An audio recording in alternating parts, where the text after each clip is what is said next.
Welcome to dream info. हमारा आज का टॉपिक है ख्वाब में आलमोड यानी बादाम देखना।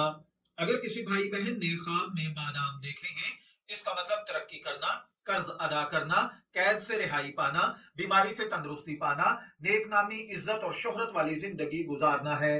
अगर कोई शख्स ख्वाब में देखे कि आपको किसी ने बादाम दिए हैं, इसका मतलब है अच्छा मशवरा देगा या आपकी मदद करेगा।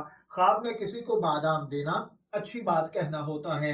ख्वाब में अगर कोई देखे कि उसने बादाम खाए हैं, इसका मतलब है मालो नेमत, दौलत, आजादी, नेकनामी, रिस्क हलाल, मुलाजमत और कारोबार में इजाफा नसीब होगा।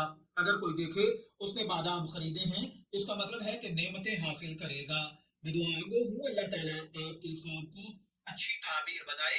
शब्बीर अहमद को इजाजत दीजिए, फिर हाजिर होंगे किसी नए ख्वाब की ताबीर के साथ। तब तक के लिए अल्लाह हाफिज।